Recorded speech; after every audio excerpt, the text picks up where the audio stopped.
em nome do ISEG, em nome da Presidência, de desejar-vos, digamos, as boas-vindas a este evento, a esta iniciativa. O ISEG organiza, dinamiza, acolhe uma infinidade de iniciativas deste género, conferências e outras, e falo de forma muito regular e com muita intensidade. E, portanto, nós temos, digamos, uma capacidade de transmitir conhecimento, de veiculá-lo. A nossa escola é um patamar para que essa transmissão se faça, e esta é uma iniciativa que, no fundo, confirma este nosso perfil. Portanto, acolher uma conferência promovida pela Fundação Francisco Manuel dos Santos é para nós um enorme prazer.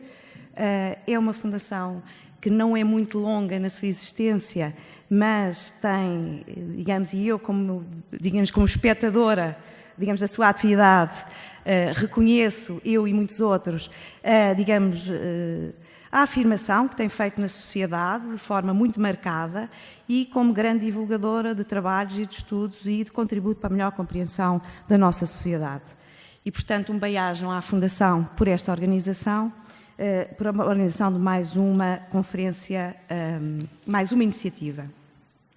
Não queria também deixar de assinalar que há muitos docentes do ISEG que colaboram com a Fundação, outros já colaboraram e esperamos que muitos outros venham a colaborar. Porque isto é um sinal de reconhecimento da capacidade técnica, da capacidade científica, da capacidade pedagógica do ISEG. E, portanto, também não queria deixar de dar este sinal. Sejam bem-vindos todos, sejam bem-vindos os colegas, investigadores, professores e, digamos, outros elementos que têm a intervenção nesta área. Sejam bem-vindos, seja bem-vinda a Universidade Nova ao ISEG, seja bem-vindo o ISCTE, a Universidade Católica, a Universidade Bocconi e a Universidade de Roterdão. Obviamente também a Universidade de Lisboa, que também está aqui presente com uma participação importante, e seja bem-vinda toda a assistência. Espero genuinamente que tenham uma excelente sessão de trabalho. É um gosto enorme acolhê-los na nossa casa. Obrigada. Okay. Muito obrigado, professora Rosa Borges. Agora está no programa uma coisa, o meu programa diz entretenimento de Pedro Pita Barros, portanto tenho cerca de 8 minutos para cantar e dançar. Não o sabendo fazer, venho ter algumas palavras mais protocolares. Em primeiro lugar, para agradecer ao ISEG a oportunidade de fazermos aqui esta apresentação e a colaboração que temos tido ao longo dos anos. Ter um meio académico onde há liberdades de discussão é sempre bom para fazer estas apresentações, e o trabalho da Fundação acaba por também beneficiar desse aspecto. A sessão que nós temos hoje, nesta tarde, tem a apresentação de 2 trabalhos que se inserem numa lógica global que foi definida há alguns anos no programa da Fundação, de olhar para a coesão social e cidadania. Portanto, há aqui uma preocupação de não só de ter conhecimento cientificamente robusto, mas que esse conhecimento contribua de alguma forma para um propósito mais geral. Esse propósito mais geral é permitir que haja da população portuguesa o conhecimento suficiente para uma boa cidadania e que se aproveite para fomentar a coesão social. É conhecido que a Fundação tem tido ao longo dos anos projetos no campo das desigualdades, vários deles tendo a autoria aqui do professor Farinha Rodrigues, que também será interveniente nesta tarde, e a preocupação com as desigualdades e neste momento numa perspectiva mais ampla de coesão social e de mobilidade social, justiça intergeracional, estará presente também em atividades futuras. O site Portugal Desigual vai ser atualizado regularmente. As temáticas abrangidas pelas atividades da Fundação também se expandirão para incluir preocupações com desigualdades na dimensão espacial e com aspectos de desigualdades de género. E, portanto, tudo o que seja útil para o exercício de uma cidadania ativa fará parte das atividades. E esta preocupação de levar o conhecimento à população.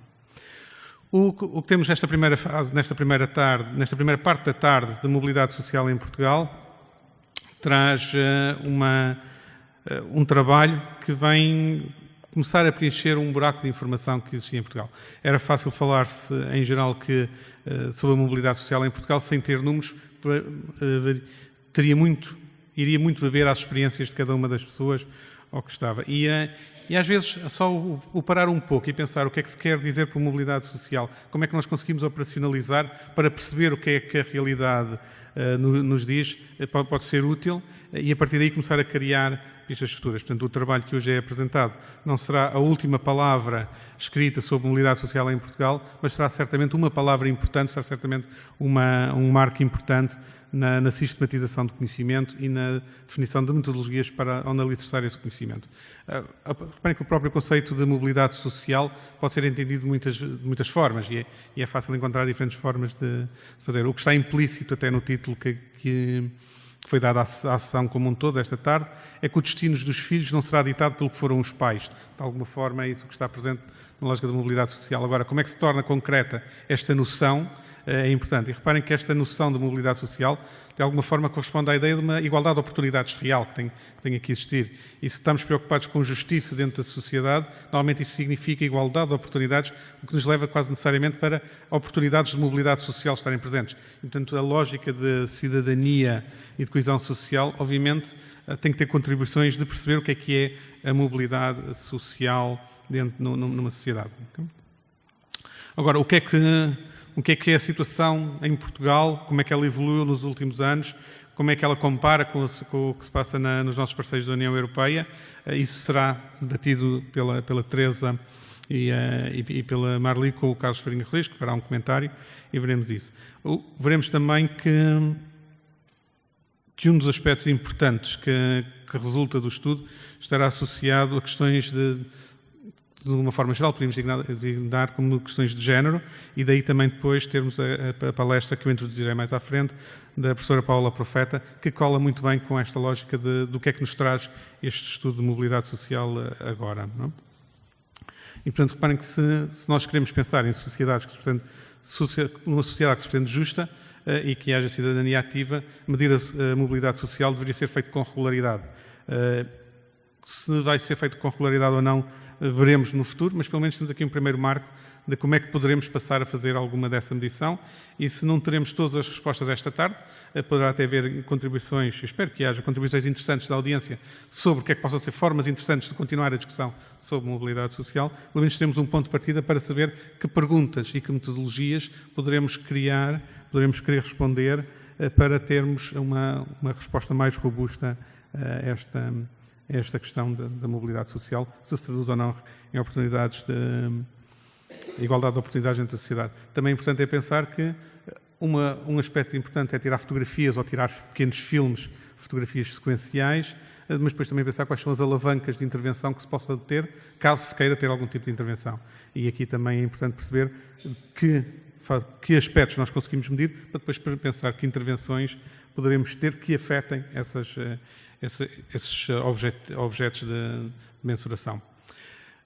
Sendo assim, eu espero que a discussão de hoje seja uma discussão de princípios e que traga também uma clarificação no que se poderá traduzir em futuras políticas públicas, mas alicerçadas num conhecimento mais sólido, por um lado, mas também da capacidade da própria sociedade de dizer, com base em informação que seja cientificamente rigorosa, o que é que são as suas próprias ideias e valorizações das diferentes situações de mobilidade social e depois de justiça intergeracional.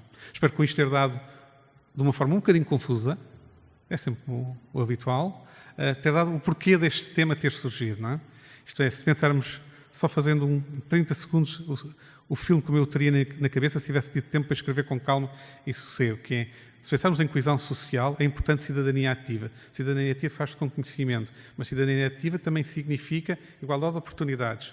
Igualdade de oportunidades implica necessariamente que haja oportunidades de mobilidade social.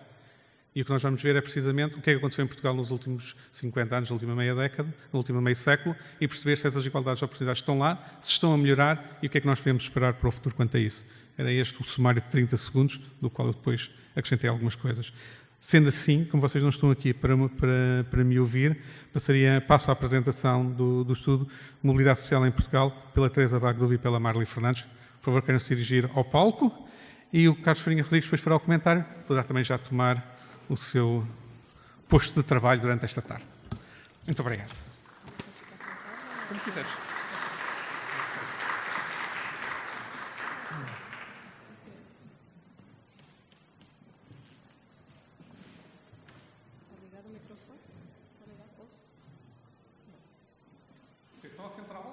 Central. Está. Basta eu falar mais alto.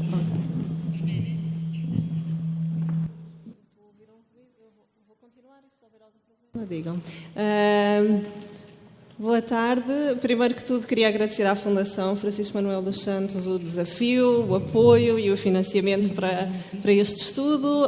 Agradecer em particular aqui ao Pedro a paciência, o apoio e tudo que providenciou ao longo do projeto e também esta excelente introdução, muito mais rica do que confusa, acho eu.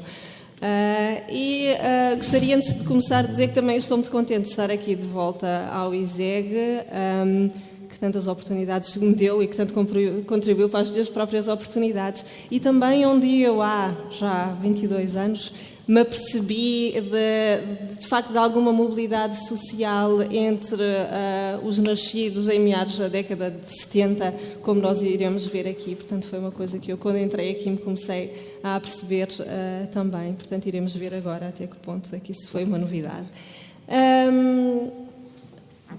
Adiante. O que é que têm estas pessoas em comum? São mulheres, mas não é isso, também temos homens aqui. Não sei se estarão a ver, mas conhecerão, se calhar, algumas pessoas melhor do que outras.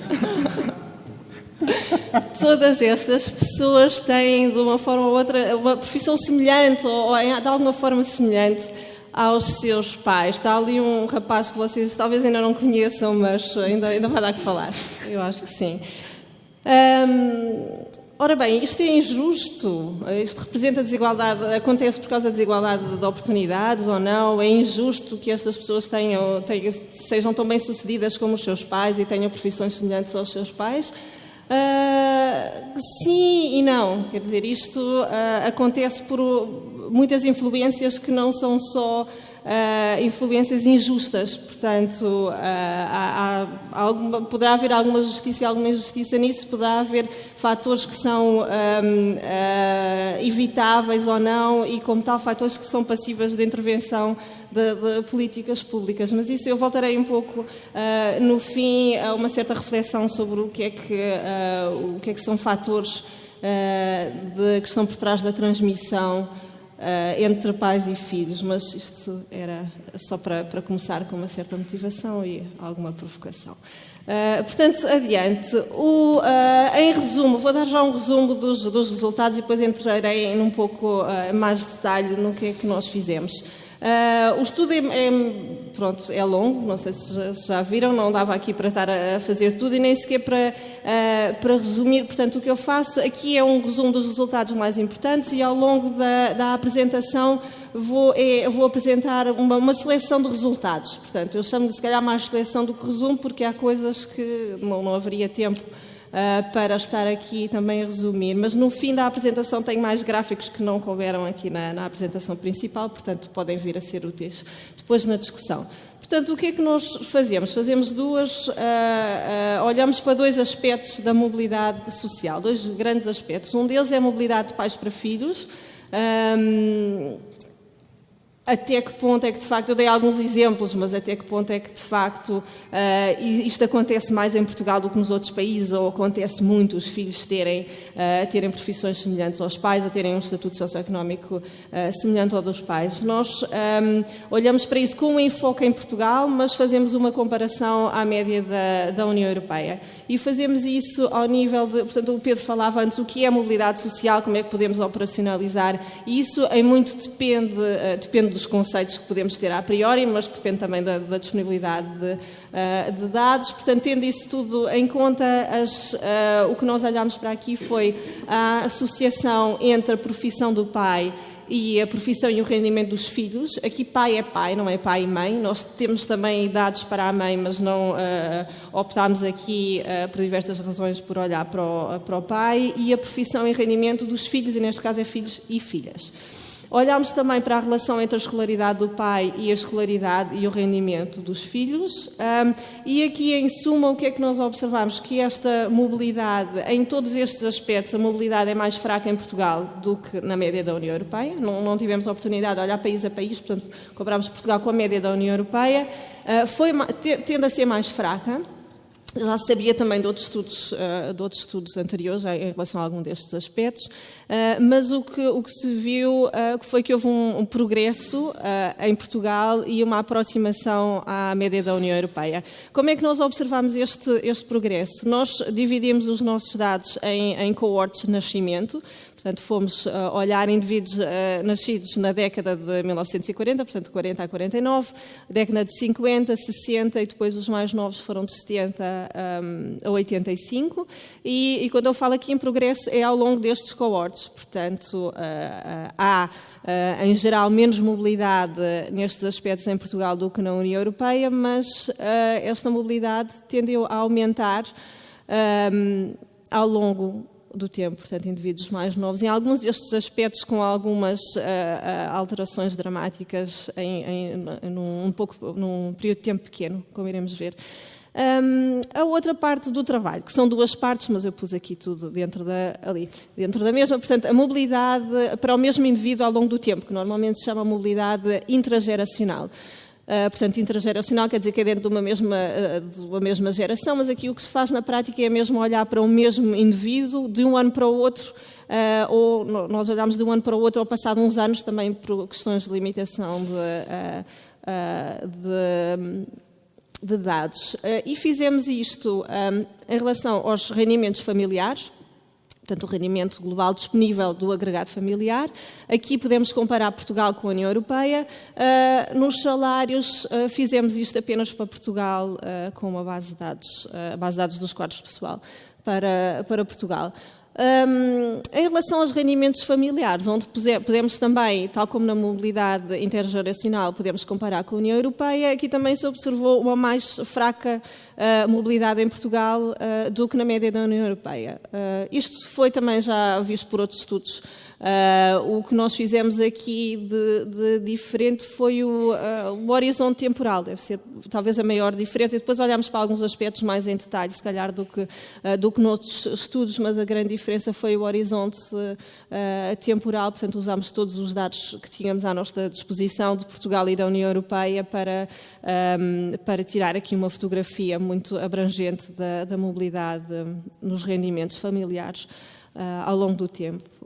Portanto, a mobilidade mais fraca em Portugal do que na média da União Europeia, mas tendências diferentes ao longo do tempo, mas no período mais recente, entre 2013 e 2013, uma tendência de subida da mobilidade em Portugal e uma aproximação à União Europeia. Portanto, a aproximação deveu-se a Portugal melhorar e a União Europeia piorar um bocadinho. Portanto, piorar menos do que nós melhoramos, mas uma convergência que iremos ver num gráfico depois.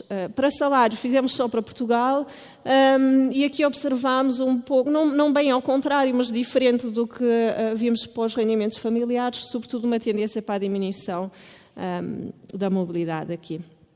Nos salários em Portugal, não podemos comparar com a União Europeia, portanto não sei se mesmo nesta descida, não sabemos dizer o que é que isto significa aqui em relação à União Europeia, mas uma tendência diferente do que observamos em relação aos rendimentos. Portanto, isto aqui muito resumidamente, e depois se quiserem saber mais por nós podem perguntar ou podem depois ler o estudo, como quiserem, perguntar ou discutir aqui, mas portanto aqui muito resumidamente os dados que nós usámos foram os dados do Inquérito às Condições de Vida e Rendimento, portanto o ICOR é a sigla portuguesa, que é o EU-SILC na sigla original inglesa, são dados do Eurostat. Usámos as vagas de 2005 e 2011, portanto, estes dados vão de, agora não me lembro certo, desde 2013 2003, acho eu, a 2014, mas porque é que nós usamos apenas estas 2 vagas? Porque a informação sobre os pais, não existem todas as vagas deste inquérito, mas existem 2 módulos adicionais sobre a transmissão intergeracional de pobreza que foram inseridos nestas 2 vagas, portanto é a mesma razão pela qual só usamos estes 2.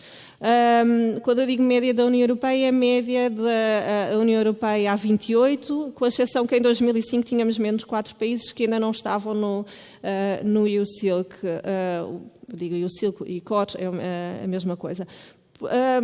Isto porque esta base de dados pretende cobrir todos os países da União Europeia e, portanto, neste período houve alguns países que entraram na União Europeia e, como tal, também entraram neste inquérito, por isso é que não estavam lá em 2005. Nós definimos, vamos olhar, como eu disse antes, para a associação entre a escolaridade do pai e do filho, a relação entre a escolaridade e o rendimento do filho, e depois a mesma coisa também para a profissão. Nós definimos a escolaridade aqui nestas 3 categorias. Para Portugal, é uma coisa que nós mencionamos no estudo, teria sido, portanto, estas categorias é o ensino básico, que são, nós usamos aqui os dados, vêm nestas categorias da classificação internacional da educação, portanto, isto é na sigla inglesa, e pusemos assim, nestas categorias de ensino básico, ensino secundário e ensino superior.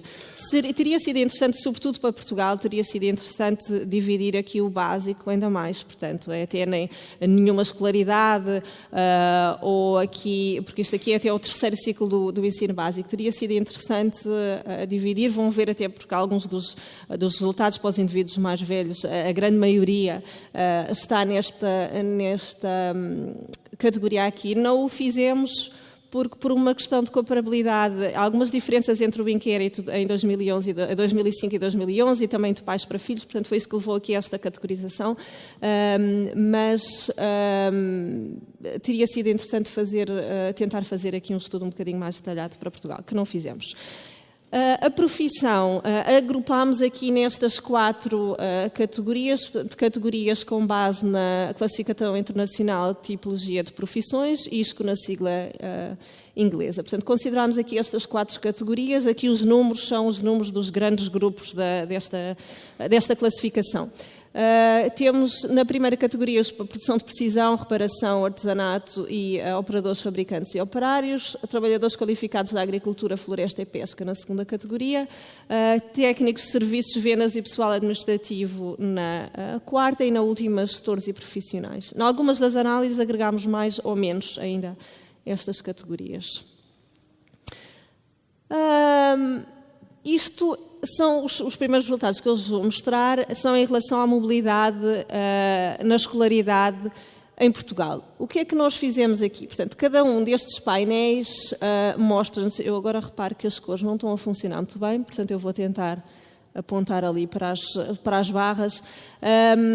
Cada um destes painéis representa um coorte de nascimento. Portanto, este painel aqui representa a transmissão, eu já vou explicar melhor, a relação entre a escolaridade de pais e filhos, quando os filhos nasceram nos anos 40, aqui a mesma coisa quando eles nasceram nos anos 50, 60, 70 e depois. Depois temos, para cada um dos coortes, dividimos aqui, cada uma destas barras representa a escolaridade do pai. E depois, aqui as áreas nas barras representam a escolaridade do filho. Eu estou agora a pensar como explicar aqui sem que vejam as cores, mas esta barra aqui é quase toda azul escura.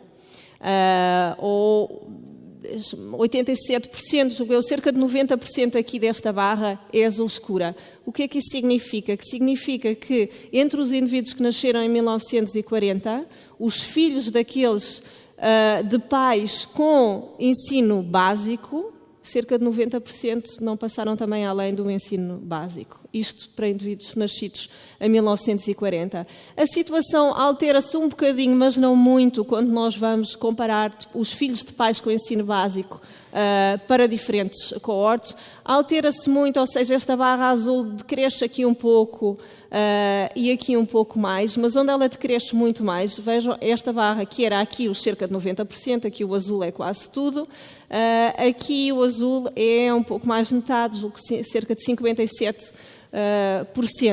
Portanto, se nós formos comparar filhos de pais apenas com o ensino básico ao longo do tempo, vemos que a sua escolaridade aumentou bastante.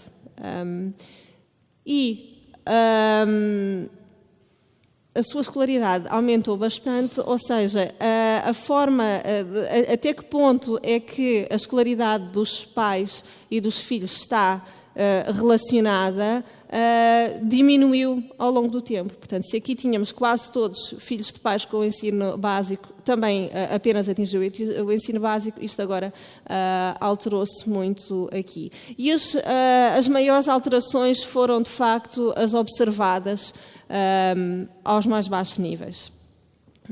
Ao passo que aqui as outras barras, que vocês também não estão a ver muito bem, mas aqui as outras barras relativas aos pais que têm o ensino secundário e o ensino superior não se alteraram muito ao longo do tempo. Portanto, as alterações maiores que observámos ao longo do tempo foi o aumento da escolaridade, dizendo de outra forma, o aumento da escolaridade dos filhos de pais com o ensino básico. Isto aqui é apenas para Portugal. O que eu tenho aqui é uma representação, na verdade, o que eu tenho aqui para Portugal são os mesmos resultados, são resultados que estão relacionados com os do gráfico anterior, mas agora aqui em comparação Portugal e a União Europeia. Não são exatamente os mesmos resultados, porque o que nós temos aqui é fazer a coisa assim um pouco mais, de forma um pouco mais sumária, que é olharmos para a proporção de indivíduos que estudou mais, o mesmo ou menos do que os pais. Aqui julgo que verão melhor, pelo menos distinguem melhor as linhas. O que temos aqui, esta linha vermelha, é a proporção de indivíduos em Portugal, proporção de indivíduos que estudou o mesmo do que o pai. Aqui é a proporção de indivíduos que estudou mais e que estudou menos. E aqui é a mesma coisa para a União Europeia. Portanto, nós temos aqui que, e aqui em função do coorte de nascimento, portanto, para aqueles que nasceram nos anos 40, 84% alcançou o mesmo nível de escolaridade que os pais, e esta proporção que alcançou o mesmo nível de escolaridade diminui ao longo do tempo. Diminui gradualmente, portanto vemos aqui uma ligeira diminuição de década para década de nascimento, mas diminuiu muito mais, portanto isto é a alteração mais dramática que nós observamos aqui, é a alteração entre esta probabilidade, ou a proporção dos que estudam o mesmo do que os pais, ter diminuído muito daqui dos anos 60, que era quase pouco menos do que nos anos 40, e que desceu imenso aqui para os nascidos, para os tais que eu observei aqui há 22 anos, quando entrei aqui para o ISEG. Portanto, temos esta probabilidade a diminuir gradualmente, mas dramaticamente, dentre os nascidos em 1960 para os nascidos depois de 1970. Portanto, desta probabilidade de estudar o mesmo, sobe a probabilidade de estudar mais. Também porque nós tínhamos aqui em 1940, eu não mostrei, mas a grande maioria dos portugueses, o que 90% da nossa amostra, entre os nascidos em 1940, não passava além do ensino básico, portanto não podiam estudar menos, não é? Portanto, se os pais já não estudavam, os filhos não vão estudar menos. Daí que, ao passo que aqui na União Europeia, eu já lá vou, observa-se uma maior probabilidade de estudar menos do que os pais, porque é possível, não é? Se os pais estudaram mais, os filhos podem estudar menos do que eles, mas em Portugal é quase impossível estudar menos do que os pais, daí esta linha estar aqui perto do 0%. Portanto, desta probabilidade de estudar o mesmo, aumenta a probabilidade de estudar mais, e aqui mais uma vez com este aumento dramático, onde isso era apenas 15% dos portugueses nascidos em 1900, na década de 40, estudava mais do que os pais, isso já era 40% aqui entre os nascidos em 1960. 1970. Portanto, isto é Portugal. A União Europeia, mesmo sem tentarmos perceber o que é que as ligas significam, vê-se que é muito diferente, não é? Portanto, é muito diferente em dois aspectos. Aqui a linha verde dá-nos, mais uma vez, a probabilidade de estudar mais do que os pais. Na União Europeia, em 1940, entre os nascidos em 1940, já mais de 40% dos filhos estudavam mais do que os pais. Portanto, os indivíduos mais velhos na União Europeia já tinham uma probabilidade muito maior de alcançar um nível de escolaridade superior ao dos pais, e depois isto manteve-se mais ou menos semelhante. Não houve aqui a grande alteração. Subiu e desceu. É o mais fácil olharmos aqui para a linha vermelha, que é os que estudaram o mesmo. Portanto, esta linha está também a diminuir, significa que a relação entre a escolaridade na Europa, em média, a relação entre a escolaridade dos pais e dos filhos também está a diminuir, mas diminui menos do que em Portugal, porque à partida já era menor essa relação. Isto em relação à escolaridade. Nós fizemos uma análise muito semelhante para a profissão. Eu não tenho aqui, tenho depois no fim, se quiserem, no fim dos slides, também um gráfico em que apresento aqui a mobilidade na profissão, as profissões específicas, portanto, mesmo as transições entre categorias de profissão de pais para filhos. Eu aqui optei, como o tempo é limitado, optei por apresentar apenas aqui esta análise mais sumária, que é apenas as probabilidades de ter uma profissão semelhante, superior ou inferiores.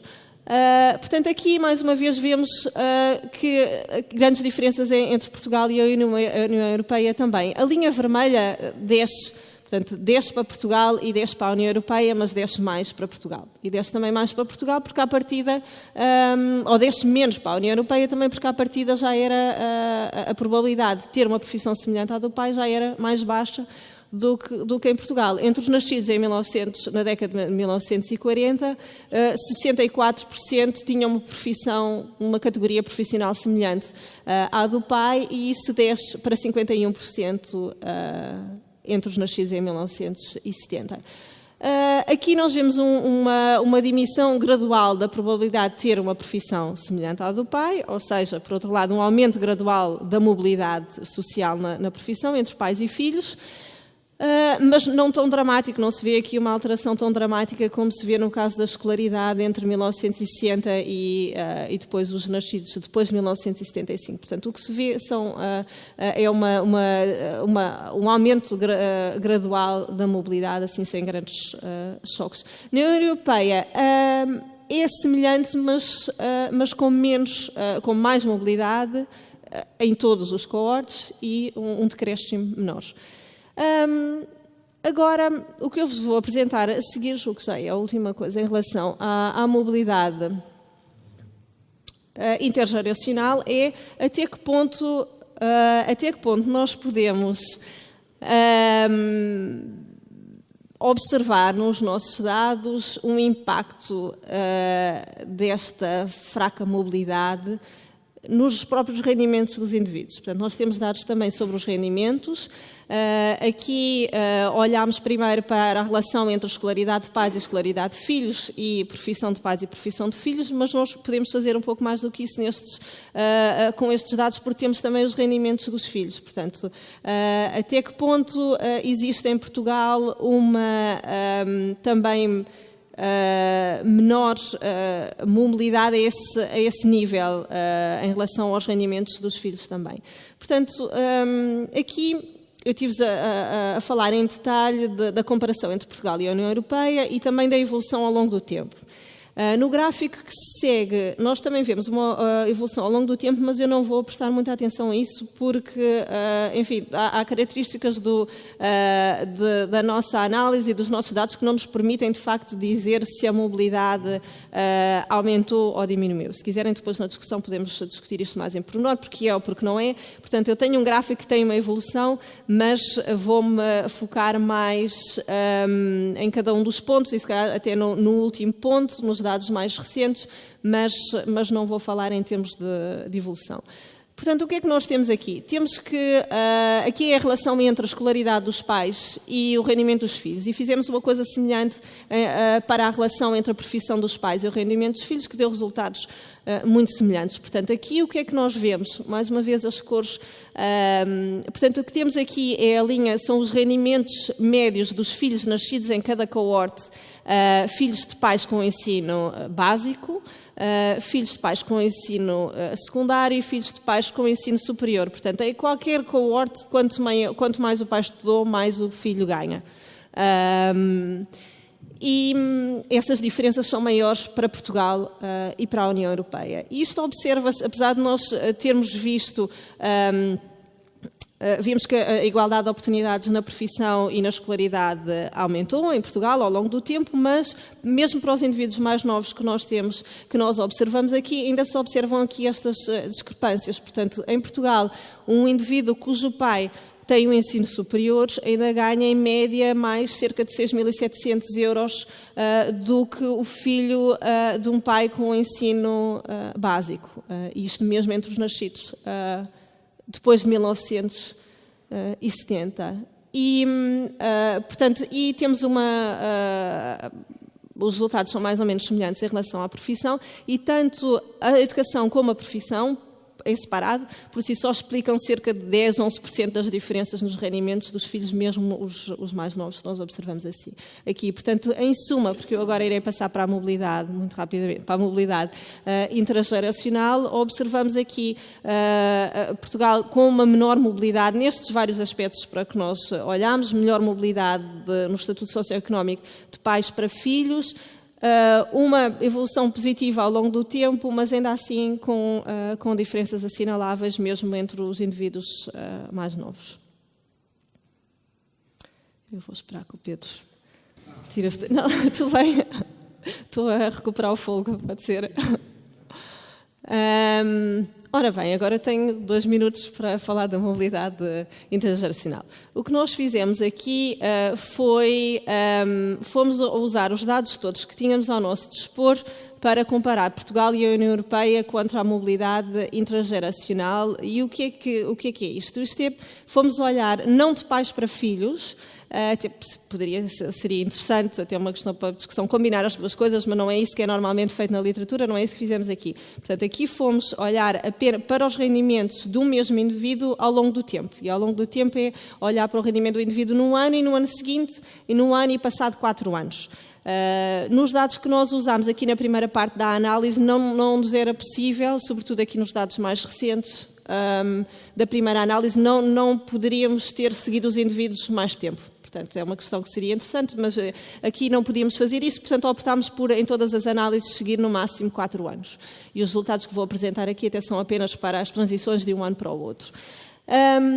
Aqui também se observa uma mais fraca mobilidade em Portugal do que na média da União Europeia. Mais uma vez, não é uma novidade, porque alguns estudos anteriores também já tinham reportado isto em diversos períodos, mas o que não tinha sido possível em estudos anteriores era observar as tendências e nem o que é que aconteceu agora nos últimos anos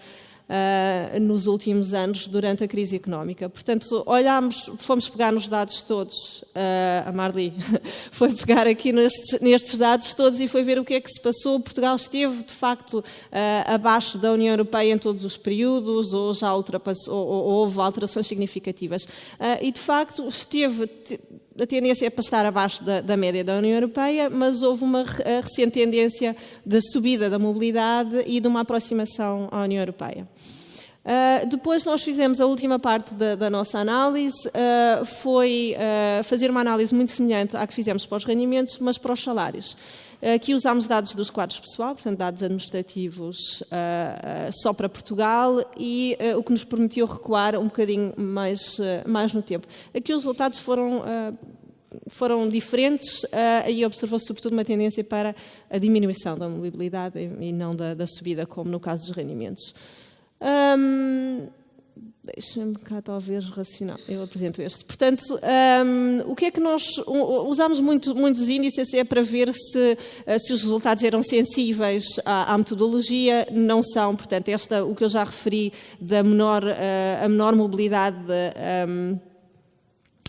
ora bem, isto são os quadros pessoal. Portanto, isto são os salários. Nós temos aqui duas linhas, isto é só para Portugal, portanto, os salários fizemos apenas para Portugal.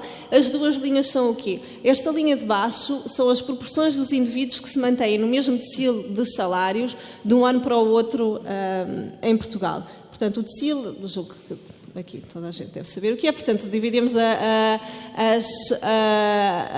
nossa amostra em 10, em cada um dos períodos, e depois fomos ver até que ponto é que os indivíduos mudam de decile, que é um indicador simples de mobilidade salarial, de um ano para o outro. Portanto, temos aqui que entre 50% e 60% dos indivíduos mantêm-se no mesmo decile de um ano para o outro. Mas não vão muito longe. Portanto, os que não se mantêm também não vão muito longe. Os cerca de 40% a 50% que mudam de decile, a maior parte fica no decile adjacente. Por isso, a linha que nós temos aqui é a proporção de indivíduos que se mantêm no mesmo decile ou no decile adjacente. E que são, portanto, num raio de 30% mais ou menos da distribuição salarial. Portanto, isto vai de 80% mais ou menos até 85% de indivíduos que se mantêm no mesmo decile. E o que eu dizia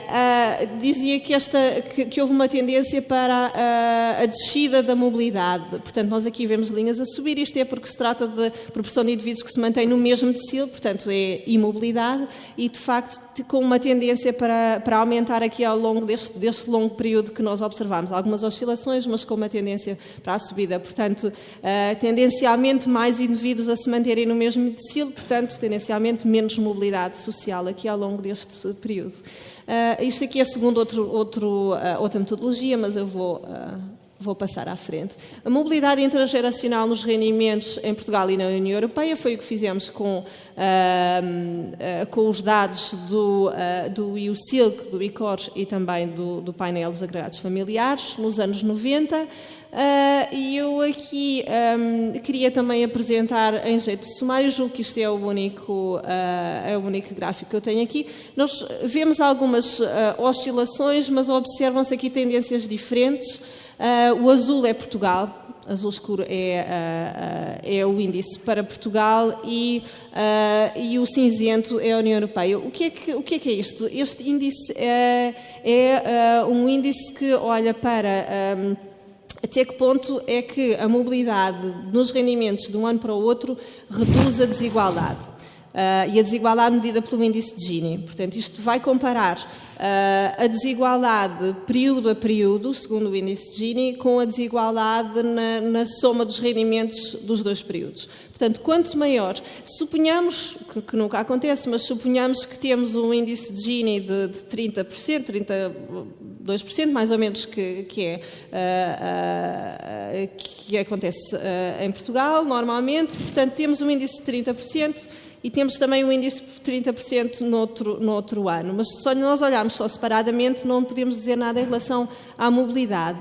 Mas suponhamos que tínhamos esse índice de 30%, mas que o rendimento se invertia completamente de um ano para o outro, que os pobres num ano eram os ricos no outro ano e vice-versa. Se o rendimento se desse essa inversão completa de um ano para o outro, então nós, ao somarmos os rendimentos dos indivíduos em 2 anos, não tínhamos desigualdade nenhuma, não é? Portanto, essa mobilidade, a desigualdade mantinha-se, mas a mobilidade era completa portanto, não haveria nenhuma desigualdade na soma dos 2 anos.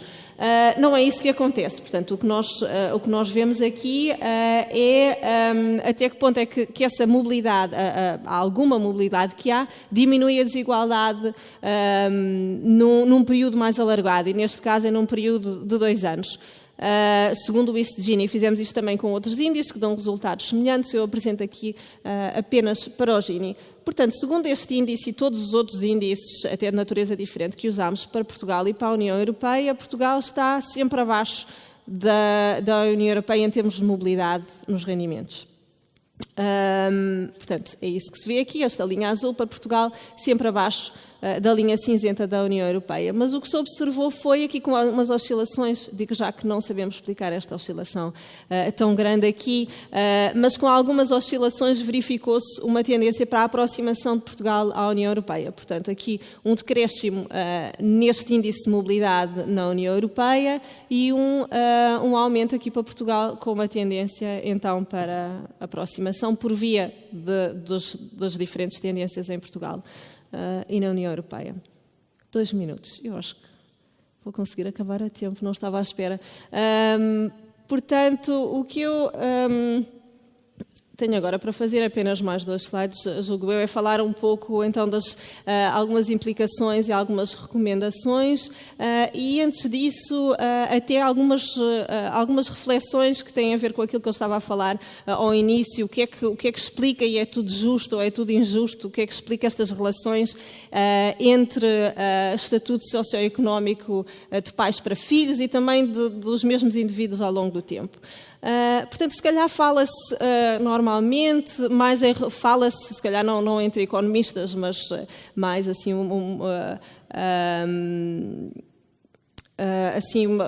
a opinião, se calhar geral na sociedade, pode ser mais que estes canais, se calhar um maior canal de transmissão poderão ser os recursos financeiros.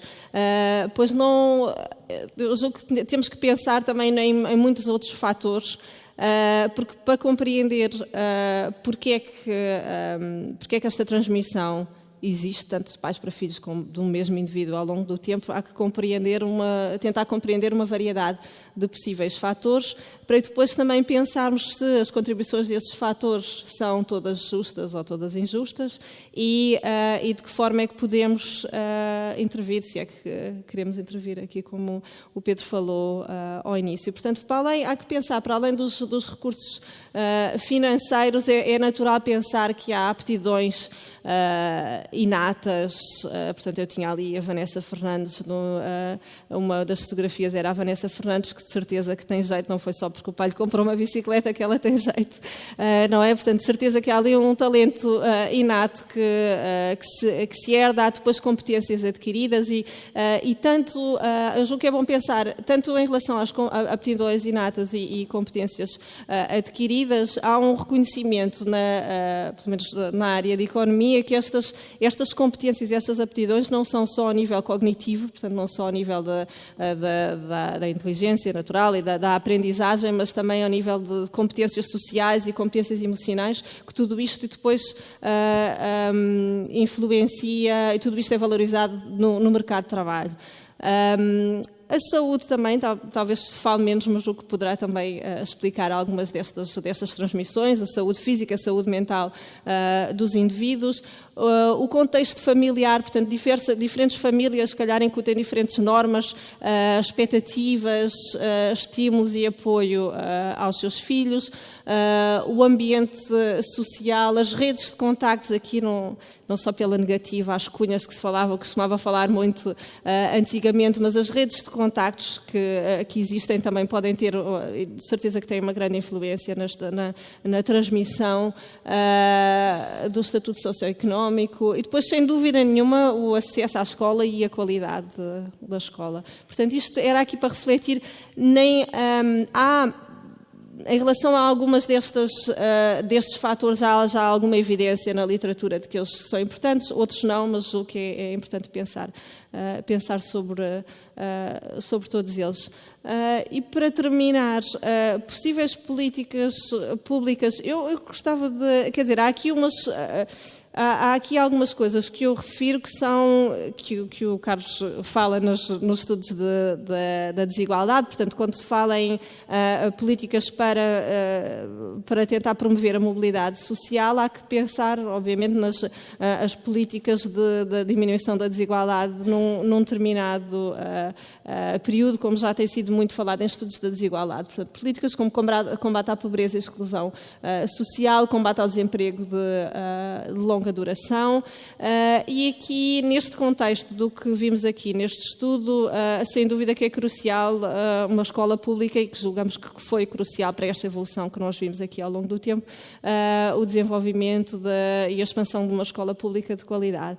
E uma escola pública não só de qualidade em média, mas também que as diferenças nessa qualidade, de preferência, não estejam associadas a diferenças no estatuto socioeconómico dos indivíduos. Portanto, do ponto de vista da mobilidade social, o ideal é que não sejam só os filhos de pais com mais escolaridade e profissões mais elevadas que eles próprios depois também vão frequentar as escolas de maior qualidade. Portanto, isso irá apenas perpetuar a desigualdade de oportunidades e a fraca mobilidade social que temos.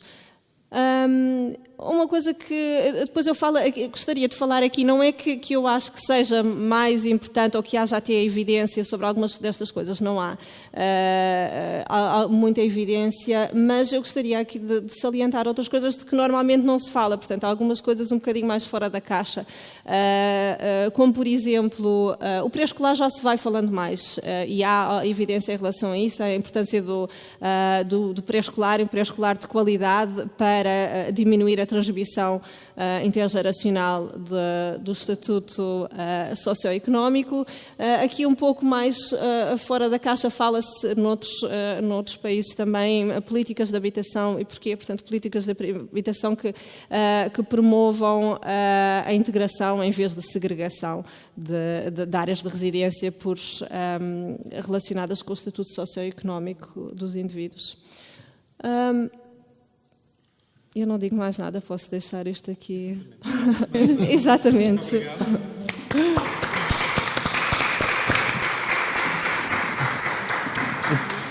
Temos para um primeiro comentário Carlos Farinha Rodrigues.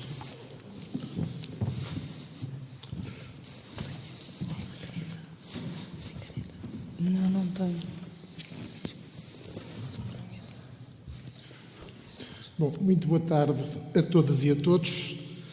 Eu gostava, em primeiro lugar, de agradecer à Fundação Francisco Manuel dos Santos o convite para esta conferência e cumprimentar todos os participantes, em especial a equipa do projeto que eu vou comentar, a professora Teresa Bago e a Marli Fernandes.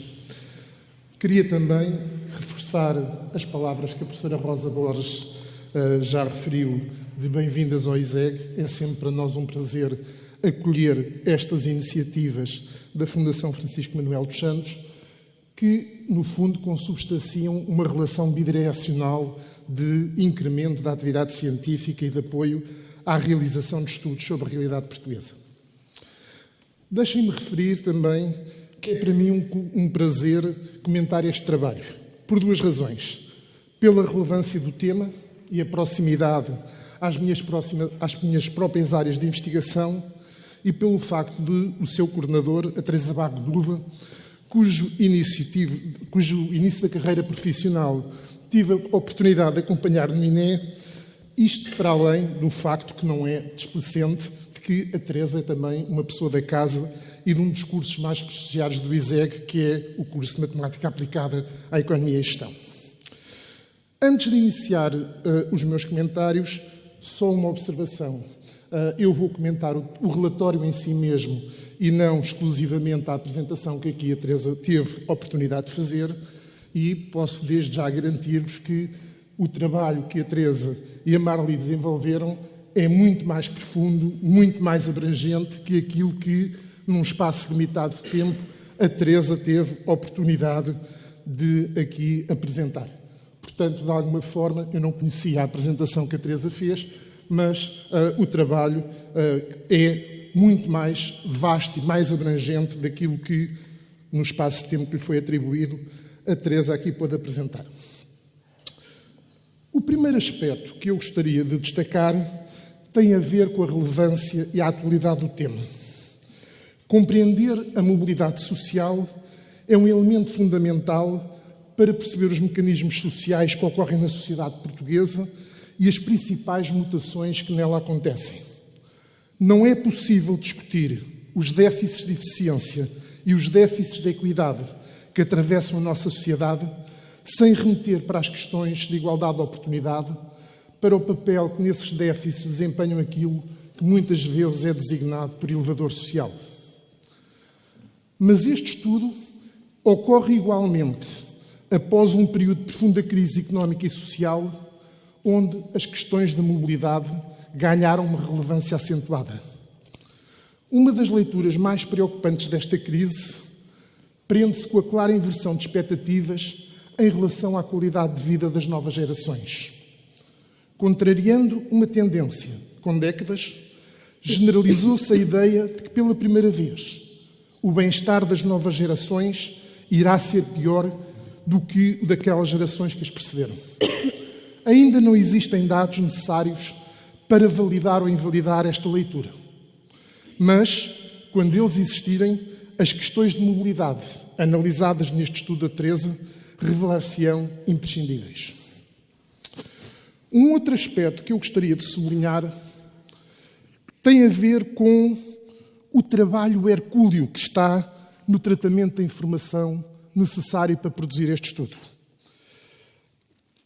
Quem lê o estudo, e muito menos ainda quem vê a apresentação, dificilmente se apercebe da quantidade enorme de informação que foi necessário processar, modelizar e interpretar. Desculpem a expressão, mas é de alguma forma preciso ter passado por aventuras semelhantes para dar devido valor ao imenso trabalho que está escondido por trás das mais de 140 páginas deste relatório.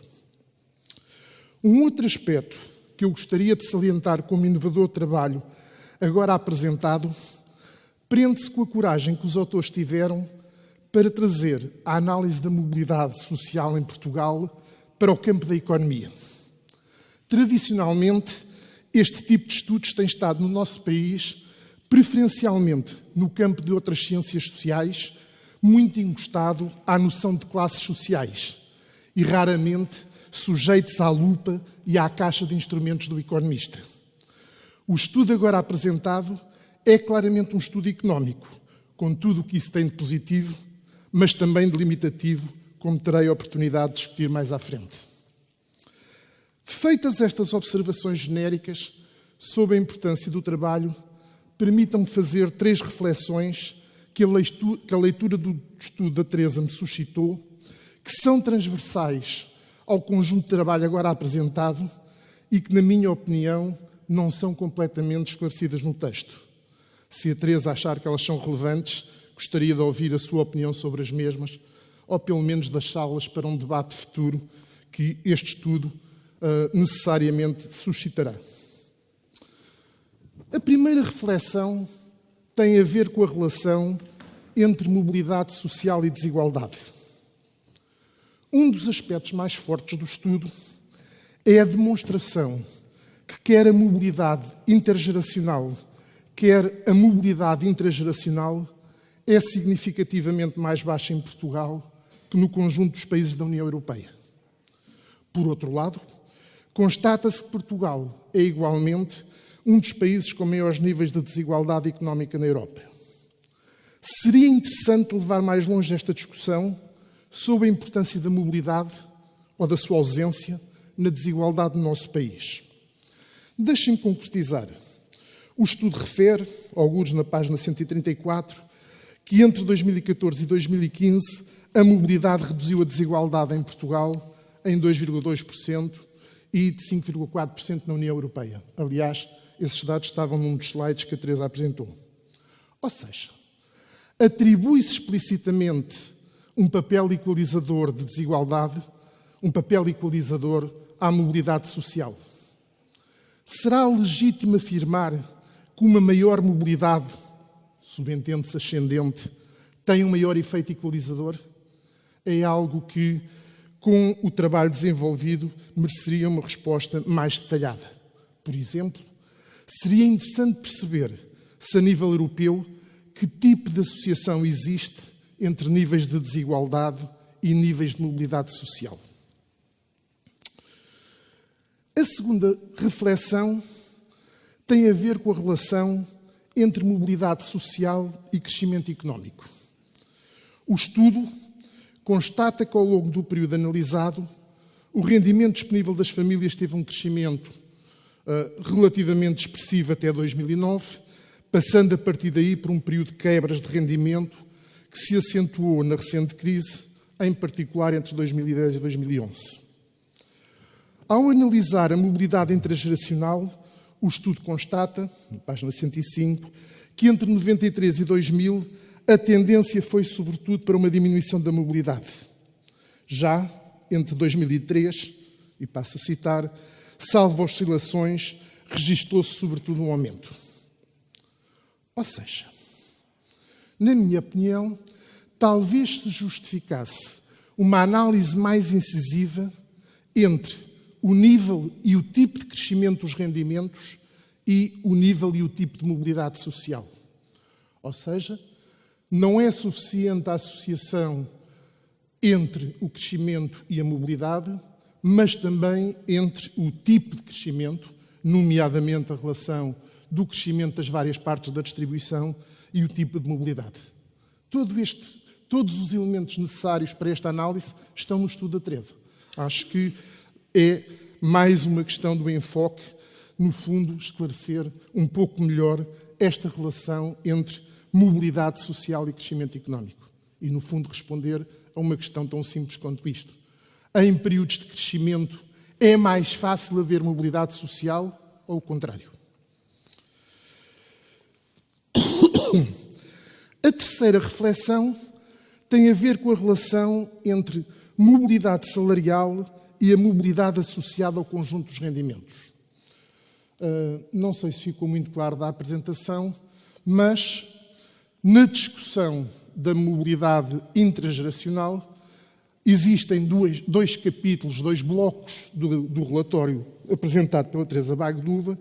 Um tem a ver com a evolução dos rendimentos familiares, outro tem a ver com os rendimentos salariais. O primeiro é baseado nos dados do ACHP e do SILC, o segundo nos quadros de pessoal. Pareceria-me ser muito interessante que nós tivéssemos uma leitura cruzada destas duas vertentes da análise da mobilidade intergeracional. Isto porquê? Estudos sobre a desigualdade em Portugal salientam que as dinâmicas da desigualdade não são coincidentes no tempo e no tipo dos determinantes da desigualdade das famílias. Ou seja, quando nós olhamos para o passado recente em Portugal, nós temos simultaneamente períodos em que a desigualdade familiar desce, mas a desigualdade salarial sobe, e períodos, nomeadamente os mais recentes, em que aconteceu o oposto.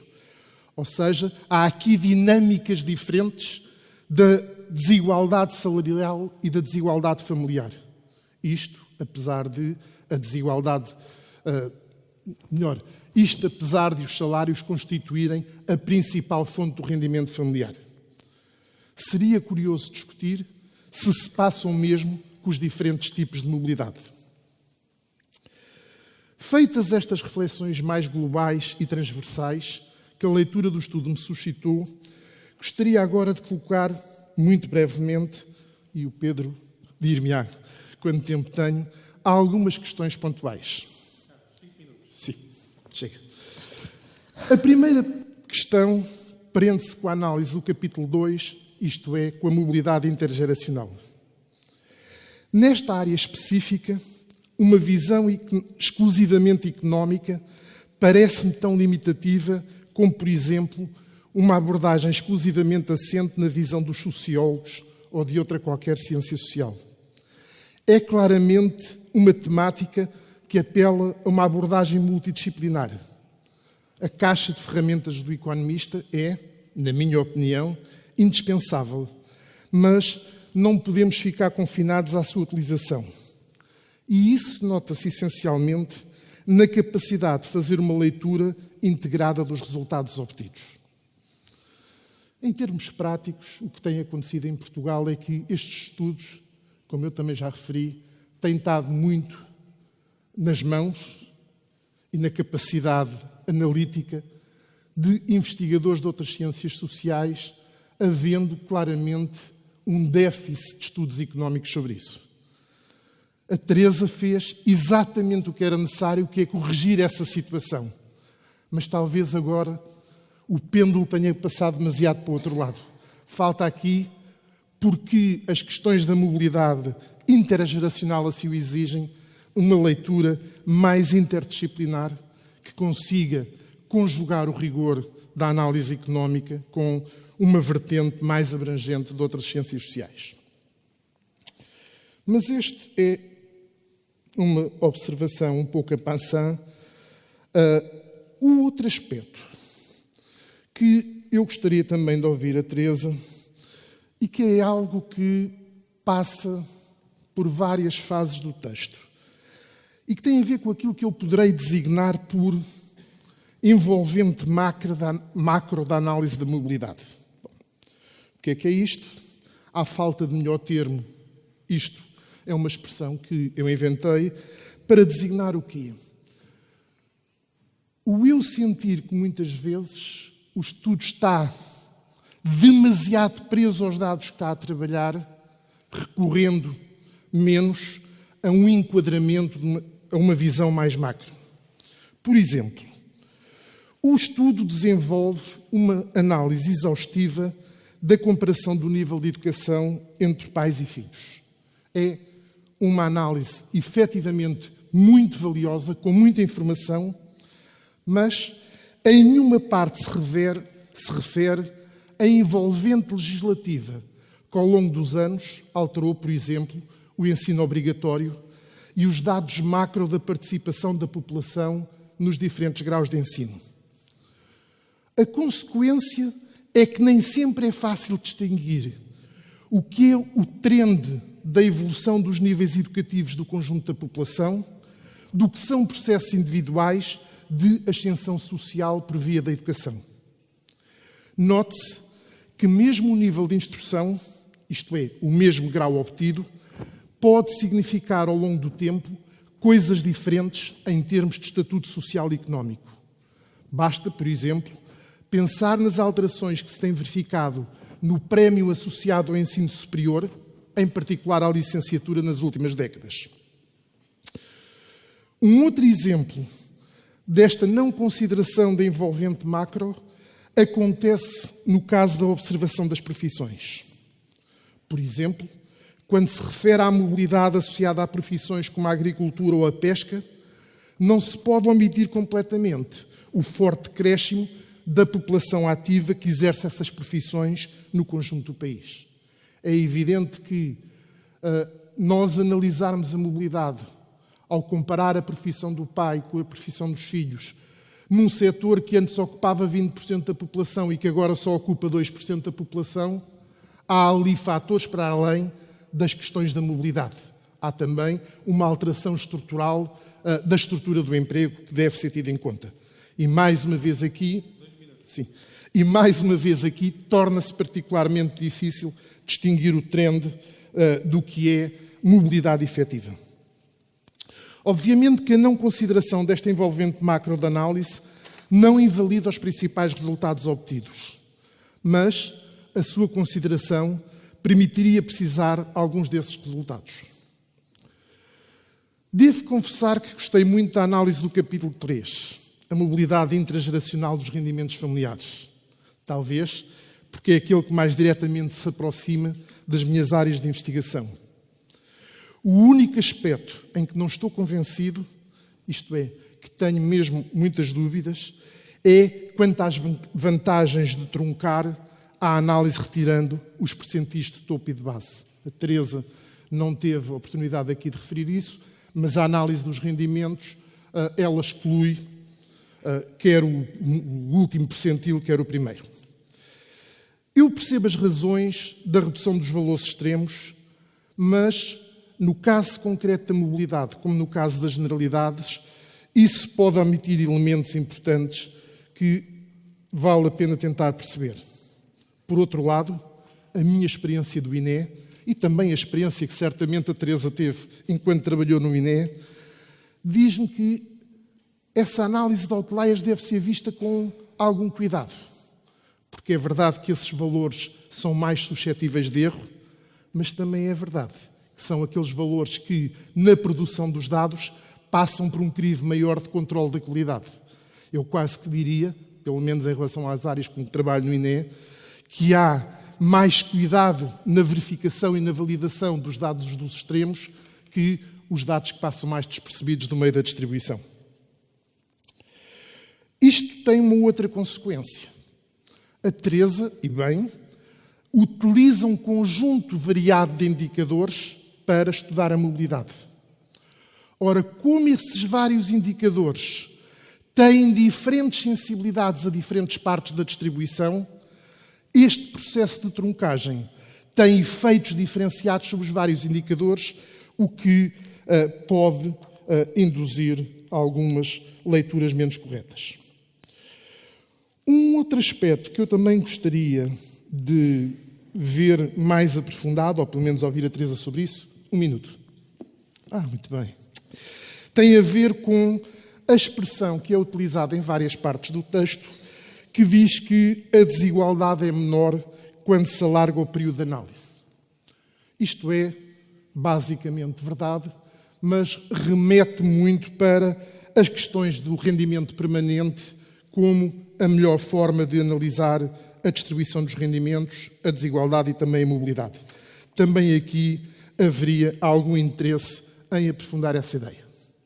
Para terminar, gostaria de sublinhar que os comentários e sugestões feitos aqui não colocam em causa a apreciação extremamente positiva que faço do texto apresentado pela Teresa Bagduva. Penso que é uma peça importante no puzzle que é explicar a mobilidade social em Portugal. Os autores e a Fundação Francisco Manuel dos Santos estão de parabéns com a publicação deste estudo. Muito obrigado. Obrigado, Carlos. In time. Just in time. Teresa, uma reação rápida? Rápida, obrigada. O que eu posso dizer também rapidamente... Rápido é quanto tempo? 2 minutos. 2 minutos. Muito obrigada mesmo, não é só porque tem que ser. Agora, em relação às questões que fez no fim, muitas das coisas, quer dizer, se calhar concordo com todas mesmo.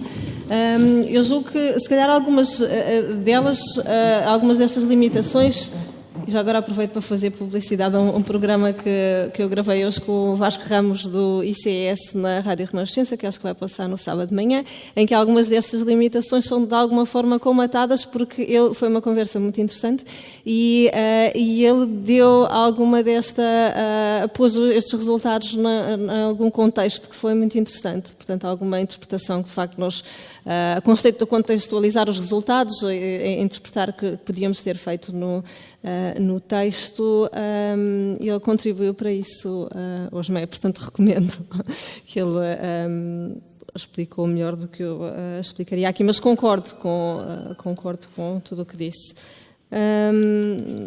Mais alguma coisa? De referir um dos comentários que fez anteriormente em relação a relação entre a mobilidade e a desigualdade. Há estudos, eu acho que não é consensual, também depende do tipo de mobilidade, se é intrageracional ou intergeracional, mas em relação a ambas, acho que há estudos que mostram uma associação, ou países com maior desigualdade também têm, com maior desigualdade, menor mobilidade dos dois níveis, mas não é consensual. Portanto, há um estudo recente, até com dados do EU-SILC, em que eles não mostram assim grande relação. Há, de facto, países como Portugal e alguns outros países onde há elevada desigualdade e fraca mobilidade, mas não há assim uma grande correlação entre as duas coisas a nível da mobilidade intergeracional. Isto, segundo este estudo recente do Van Kerm, acho eu, Jenkins e Van Kerm. That's it, ótimo. Obrigada. Muito bem. Contrariando, se calhar, os desejos da organização, que quereria passar imediatamente à apresentação, vou permitir uma pergunta de 2 minutos ou 2 perguntas de 1 minuto. Portanto, quem quiser colocar uma pergunta tem a responsabilidade de escolher a modalidade. Alguém quer colocar alguma questão neste momento? Claro que depois haverá. Peço só que se identifique e cumpra 1 minuto. Meu nome é Elsa Fontinha, sou de